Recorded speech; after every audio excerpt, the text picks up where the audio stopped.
सुबह की हल्की नमी में गांव की वह पुरानी सड़क जैसे मिश्रा परिवार की पुरानी यादों को छू रही थी।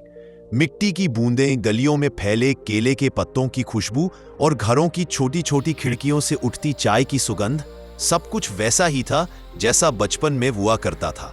सड़क किनारे एक छोटा ठेला था। उस ठेले पर सजी हुई ताजी सब्जियों की रंगत कुछ अलग सी चमक रही थी।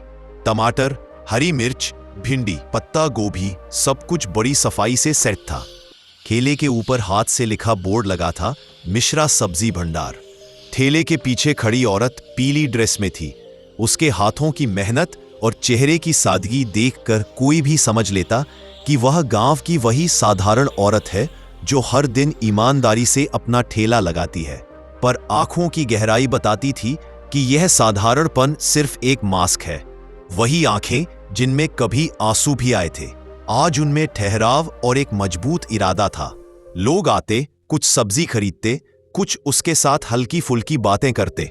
किसी को शक भी नहीं हुआ कि यही वही सुजाता मिश्रा है जिसने सालों पहले शहर में पढ़ाई करके बड़ी उड़ान भरी थी और यूपीएससी पास करके जिले की डीएम बनकर लौटी थी। उसने धीरे धीरे सब्जियां सजी, ग्राहकों का भाव पूछा और उनकी छोटी छोटी शिकायतों पर मुस्कुराकर जवाब दिया। एक बूढ़ा किसान आया और बोला, बहन जी, ये आलू कितने के दोगे? उसने हाथ से आलू उठाकर कहा, आपके लिए आज 100 की क्वांटिटी, बस आशीर्वाद दे दीजिए। वो हंस पड़ा और सबने मिलकर हल्की हंसी में काम पूरी की। पर सुजाता की नजर बार बार उसी सड़क के उस मुकाम पर टिकती, वहीं जहां सालों पहले उसके पिता का ठेला पलटा गया था। वो दृश्य उसके दिल में एक जिंदा जख्म की तरह था। भीड़, ताने और एक थाने का पुलिस वाला जो घमंड में कहता था, ठेला हटाओ, समझे? उस दिन उसके पिता का आत्मसम्मान कुचला गया था और छोटी सुजाता को छुपकर रोना पड़ा था। वो दर्द कभी खत्म नहीं हुआ। वो दर्द ही था जिसने उसे शहर भेजा, पढ़ाई दी, रातों की मेहनत करवाई और आखिरकार उसने वही मुकाम पाया जहां से वो अब लौटकर अपने गांव में न्याय की आवाज बन सकती थी। पर सूझबूझ यह थी कि आज वो मुखौटा पहनकर आई थी, ऐसी सादी दिखने वाली, पीली ड्रेस में ठेले वाली औरत जिसने गांव वालों की जिंदगी की छोटी छोटी खुशियों में अपना हाथ मिला दिया। थोड़ी ही देर में एक मोटरसाइकिल की आवाज आई। 2 आदमी थाने की वर्दी में आए। एक का चेहरा कठोर और आत्मविश्वासी था, वही इंस्पेक्टर राघव यादव था।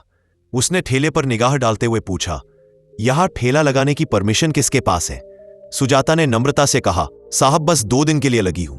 राघव ने कक्कर सी आवाज में कहा, बस 2 दिन से ज्यादा चलने देंगे क्या? हर ठेले की पक्का सेटिंग होती है।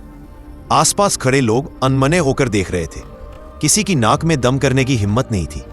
सुजाता ने बड़ी शांतता से अपना काम किया, पर उसकी आत्मा में आग सी जल उठी। राघव ने धमकी दी कि शाम तक पैसे नहीं दिए तो ठेला उठा दिया जाएगा। वे चले गए, पर उनके शब्द हवा में जैसे रेंगते रहे। सुजाता ने ठेला समेटते हुए धीरे से कहा, आज भी वही प्रणाली है, वही बदतमीजी। उसके हाथ की हर चाल अब ठोस इरादे की तरह निपुण थी। उसने ठेले के नीचे से एक छोटा कैमरा निकाला। अधिकतर लोगों को यह दिखने में नहीं आता था, पर वह कैमरा अब उसकी आवाज बनकर पूरे सिस्टम के सामने सच लाएगा। अगले कई दिनों तक वही सिलसिला चला। वह सुबह ही सब्जियों की सजावट करके ठेले पर बैठ जाती, ग्राहकों से बात करती और हर छोटी बड़ी बातचीत को चुपके से रिकॉर्ड कर लेती। किसी ने नोट किया नहीं कि टमाटर की एक टोकरी के पास एक छोटा सा ब्लैक बॉक्स रखा हुआ है, या कि पीली ड्रेस में खड़ी वह औरत समय समय पर मोबाइल की तरफ झांककर कुछ रिकॉर्ड कर लेती है। पक्के हाथों ठेले के सामने से गुजरते चालक और राघव की तरह के कुछ दबंग लोग समय पर आकर हल्की धमकी दे जाते, पर इस बार सब कैमरे में कैद था। शाम को जब दुकानें बंद हो जाती और गलियों की चित्तियां बुझने लगती, सुजाता अकेले ठेले के पास खड़ी होते हुए आसमान की तरफ देखती। चांद की रोशनी में उसकी पीली ड्रेस एक अलग तरह की सादगी दिखाती और उसकी आवाज हल्की सी कानों में गूंजती, पापा, अब तुम्हारी बेटी लौट आई है, अब कोई तुम्हारी बेइज्जती नहीं करेगा। उसकी आंखों में एक आंसू उतर आया, पर चेहरे पर उससे भी बड़ी ठान दिया हुई मुस्कान थी। याद बचपन का एक पुराना दोस्त रोहित भी आ पहुंचता। उसका चेहरा देखकर सुजाता की पलकों पर कुछ नरमाहट आ जाती। रोहित ने चौंक कर पूछा, हाँ रोहित, पर अभी किसी को मत बताना कि मैं कौन हूं, बस ध्यान से देखो, इस बार ठेले से नहीं, इंसाफ मिलेगा। रोहित ने सिर हिलाया और चुपचाप ठेले की तरफ देखकर खड़ा हो गया। जैसे जैसे रात गहरी होती, सुजाता के हाथों में कैमरे की लाइट मंद पड़ती और उसकी आंखों में दृढ़ निश्चय उभर आता। यह सिर्फ एक ठेला नहीं, यह उस जख्म का मुखौटा था जहां से उसने फैसला लिया था कि वह अब कानून और सच्चाई की आवाज बनेगी। ठेले की छोटी सी बत्ती के नीचे पीली ड्रेस में खड़ी उसकी परछाई गांव की गलियों में फैलती एक नई उम्मीद की तरह दिखी। यह थी उसकी वापसी की शुरुआत। ठेले पर रोज की छोटी छोटी बातों में छिपा बड़ा इरादा और एक सीधी सी कसम, अब कोई गरीब डर कर नहीं झुकेगा। सूरज की हल्की किरणें गांव की गलियों में फैल रही थी। पीली साड़ी पहने कविता चौहान अपने सब्जी वाले ठेले के पास खड़ी थी। पिछले दिन की घटना उसके दिमाग में बार बार घूम रही थी। उसने ठान लिया था कि अब वो अपने साहस और जांबाजी से इंसाफ लेगी। आज का दिन उसके लिए निर्णायक होने वाला था। जैसे ही कुछ ग्राहक उसकी सब्जी लेने आए, उसने उनके बीच से नजरें हटाकर खुफिया कैमरा चेक किया। कैमरा में कल के इंस्पेक्टर और एसएओ की धमकियां और जुल्म साफ रिकॉर्ड थे। आज इस वीडियो को डीएम तक पहुंचाना है, उसने खुद से कहा और सब्जी बेचने में पूरी तरह ध्यान लगाते हुए योजना बनाई। थोड़ी देर बाद कृष्णा नामक एक बुजुर्ग किसान उसके ठेले पर आया। उसने हंसते हुए कहा, आज तो तुम फिर से मेरे लिए सब्जी लेकर आई हो। पिछली बार तुम्हारी बहादुरी देख सब गांव में तुम्हारी चर्चा कर रहे हैं। कविता ने मुस्कुराते हुए सब्जी हाथ में दी और कहा, कृष्णा अंकल, आज सब ठीक हो जाएगा, डरने की कोई बात नहीं। इतने में इंस्पेक्टर रामनाथ और एसएओ संजीत शर्मा गांव की तरफ आते दिखे। उनके चेहरे पर गुस्सा और अहंकार साफ झलक रहा था। कृष्णा अंकल डर गए और अपने हाथ जोड़ लिए। कविता ने शांत होकर अपना पीला साड़ी समेटा और धीरे धीरे उनके सामने आई। रामनाथ, संजीत, तुम फिर से धमकी देने आए हो क्या? कविता ने मधुर लेकिन सख्त आवाज में कहा। इंस्पेक्टर ने हंसते हुए जवाब दिया, यह सब तुझे समझ नहीं आया लड़की, हट यहां से वरना पछताएगी। कविता ने पीछे हटने की बजाय अपने कैमरे को उठाया और स्पष्ट कहा, तुम जो कल और आज कर रहे हो वो कानून के खिलाफ है। हर नागरिक का हक बराबर है। अगर तुमने किसी गरीब पर जुल्म किया तो मैं सबूत डीएम को दिखाऊंगी। इंस्पेक्टर रामनाथ ने गुस्से में कदम बढ़ाया, लेकिन कविता ने अपने हाथ में थामे कैमरे से वीडियो दिखाते हुए कहा, देखो यह रिकॉर्डिंग है, इसे डीएम तक पहुंचाना मेरा फर्ज है। एसएओ संजीत शर्मा ने तिरछी निगाहों से देखा और धमकी दी, अगर तुमने इसे आगे भेजा तो तेरी करियर और सम्मान दोनों खतरे में होंगे। कविता ने शांत आवाज में कहा, इंसाफ की राह में कभी डर नहीं लगता। आज मैं ये रिकॉर्डिंग डीएम को दूंगी और उनके खिलाफ सख्त कदम उठवाऊंगी। इतने में गांव के कुछ लोग ठेले के पास इकट्ठा हो गए। उन्होंने रामनाथ और संजीत के आचरण को देखा और धीरे धीरे हल्ला मचाने लगे। ये लोग हमेशा गरीबों पर जुल्म करते हैं, एक बुजुर्ग महिला ने चिल्लाया। कविता ने मुस्कुराते हुए सबको शांत किया और कहा, सब्र रखो, सबूत डीएम तक पहुंचते ही कार्रवाई होगी, कोई गरीब डरने की जरूरत नहीं। उस दिन कविता ने पूरे गांव के बुजुर्ग और महिलाएं सब्जी लेने के बहाने एकत्र किए और उन्हें समझाया कि कानून सबके लिए बराबर है। उन्होंने साफ कहा, आज से कोई भी इंस्पेक्टर या अधिकारी गरीब के साथ अन्याय नहीं कर सकता, जो भी करेगा उसे भुगतना पड़ेगा। शाम को जब रामनाथ और संजीत फिर धमकी देने आए तो कविता ने उनके सामने दृढ़ कदम रखकर कैमरा रिकॉर्डिंग चालू कर दी। देखो सब कुछ रिकॉर्ड हो रहा है, अब कोई गलत काम करने की कोशिश मत करो, उसने कहा। रामनाथ ने गुस्से में कहा, तुम इतनी छोटी लड़की क्या कर सकती हो? तुम्हें समझ नहीं आया ये खेल तुम्हारे लिए खतरनाक है।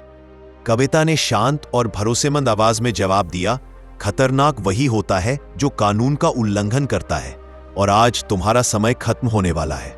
उस दिन रात तक कविता ने पूरा वीडियो और रिकॉर्डिंग डीएम आशीष यादव को भेज दी। डीएम ने रिकॉर्डिंग को देखा और तुरंत कार्रवाई का निर्देश दिया। उन्होंने कहा, इन दोनों अधिकारियों को तत्काल निलंबित किया जाए।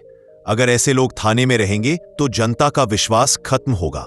गांव में यह खबर फैलते ही लोग उत्साहित हो गए। कृष्णा अंकल ने रोते हुए कहा, बेटा, तुम्हारे साहस और हिम्मत ने हमें डर से आजाद किया। हम हमेशा तुम्हारे एहसान को याद रखेंगे। कविता ने मुस्कुराते हुए कहा, यह लड़ाई सिर्फ तुम्हारे लिए नहीं थी, बल्कि हर गरीब के लिए थी। अब किसी को डरने की जरूरत नहीं। उस रात कविता ने अपने ठेले को साफ किया और अगले दिन के लिए सब्जी तैयार रखी। उसके मन में अब सिर्फ एक ही विचार था, न्याय और ईमानदारी के रास्ते पर चलना।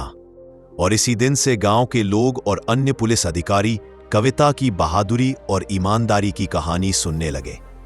उन्होंने महसूस किया कि अगर कानून का पालन हर किसी के लिए बराबर होना चाहिए तो साहस और ईमानदारी ही सबसे बड़ा हथियार है। सूरज ढल चुका था। गांव की गलियों में हल्की ठंडक उतरने लगी थी। दिन भर की भागदौड़ के बाद अब ज्यादातर लोग अपने घर लौट चुके थे, मगर एक जगह अभी भी हलचल थी। वही पुराना ठेला जिसके पीछे वह पीली साड़ी वाली लड़की खड़ी थी। आज उसके चेहरे पर अजीब सी गंभीरता थी। दिन भर सब्जी बेचने के बाद भी थकान के निशान नहीं थे, बल्कि आंखों में एक अंतहा जोश था, जैसे कोई बड़ा कदम उठाने की तैयारी चल रही हो। रोहित उसी वक्त आया। उसने कहा, तू आज कुछ ज्यादा ही चुप है, सब ठीक तो है ना? लड़की ने बस हल्की मुस्कान दी। सब ठीक है रोहित, बस कुछ सच्चाई सामने लानी है। रोहित चौंक गया। क्या मतलब? वो बोली, कल रात जो तूने देखा वो किसी के लिए छोटी बात थी, पर मेरे लिए सब कुछ। जिन लोगों ने मेरे पिता को बेइज्जत किया था वही आज भी गांव में इज्जत के नाम पर खेल खेल रहे हैं। रोहित समझ नहीं पा रहा था कि वो किसकी बात कर रही है। तभी उसने अपने ठेले के नीचे छिपा छोटा सा कैमरा उठाया। आज रात इसका सच सबको दिखेगा। रात का सन्नाटा पसरा हुआ था। गांव के मंदिर की घंटी दूर कहीं से सुनाई दे रही थी। लड़की अपने घर के पिछवाड़े में बैठकर वीडियो देख रही थी, वही वीडियो जो उसने पुलिस वालों की बातचीत में रिकॉर्ड किया था। कैमरे में साफ दिख रहा था कि कैसे थानेदार और कुछ बड़े नेता सब्जी मंडी के ठेले वालों से रिश्वत लेकर उन्हें डराते धमकाते थे। उसके पिता की पुरानी तस्वीर स्क्रीन पर आई। मिट्टी से सनी मुस्कान वाला चेहरा।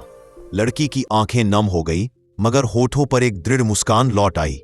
वो बुदबुदाई, अब कोई डर नहीं। अगली सुबह गांव का माहौल एकदम बदला हुआ था। लोग उसी ठेले के पास जमा थे, क्योंकि वहां एक नया बोर्ड लगा था, ईमानदारी सबसे बड़ी सब्जी है। लोग हैरान होकर उस बोर्ड को देख रहे थे। लड़की उसी ठेले के पीछे खड़ी थी, पीली साड़ी में, चेहरे पर आत्मविश्वास। रोहित पास आया और धीरे से बोला, तू जो कर रही है वो आसान नहीं है। वो बोली, मुझे आसान रास्ते कभी पसंद नहीं थे रोहित। अब जब सच मेरे हाथ लगा है तो इसे छिपाने का हक किसी को नहीं। उसी वक्त वहां कुछ अजनबी आदमी आ गए, वही जिनके बारे में उसने रात को कैमरे में देखा था। उन्होंने गुस्से में कहा, बहुत हो गया ये नाटक, तू कौन होती है हमें सिखाने वाली? लड़की ने ठेले का पर्दा उठाया, कैमरा सबके सामने कर दिया। मैं वही हूं जिसकी आवाज तुमने कई साल पहले दबा दी थी। अब वो आवाज पूरे जिले में सुनी जाएगी। उन आदमियों के चेहरे उतर गए। गांव के लोग भी सन्न रह गए। भीड़ में किसी ने फुसफुसाया, अरे ये तो वही लड़की है जो शहर चली गई थी पढ़ने। कहते हैं अब कोई सरकारी ऑफिस में काम करती है। लड़की ने कुछ नहीं कहा, बस मुस्कुराई। वो जानती थी कि उसके असली राज अभी नहीं खुले हैं, अभी बहुत कुछ बाकी था। शाम होते होते गांव के हर कोने में बस एक ही बात चल रही थी, सब्जी वाली लड़की ने सिस्टम हिला दिया। लोग उसके ठेले पर अब सब्जी लेने नहीं, सलाम करने आते थे। बच्चे उसे दीदी कहते हुए दुआएं देने लगे। लेकिन वो जानती थी असली लड़ाई तो अब शुरू होगी। रात में जब सब सो चुके थे, वो फिर से कैमरे के सामने बैठी। उसने धीरे से कहा, पापा, आपने कहा था जिस दिन तेरे हाथ में सबूत होगा उस दिन न्याय अपने आप झुकेगा। वो दिन अब दूर नहीं। स्क्रीन पर एक पुराना वीडियो चला। उसके पिता सब्जी के ठेले पर हंसते हुए दिख रहे थे। उसने धीरे से हाथ जोड़ लिया, आपका नाम मिटने नहीं दूंगी पापा। ठंडी हवा चली और उस छोटे से कमरे की खिड़की से पीली साड़ी का किनारा लहराया। लड़की के चेहरे पर आत्मविश्वास की चमक थी। वो सिर्फ सब्जी बेचने वाली नहीं थी, वो अपने पिता के सपनों की न्याय की बेटी बन चुकी थी।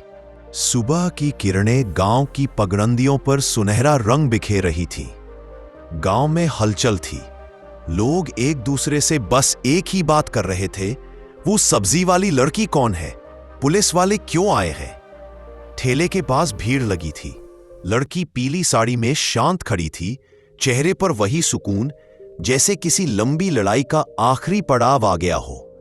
तभी थानेदार अपनी गाड़ी से उतरा, उसके साथ कुछ अधिकारी भी थे।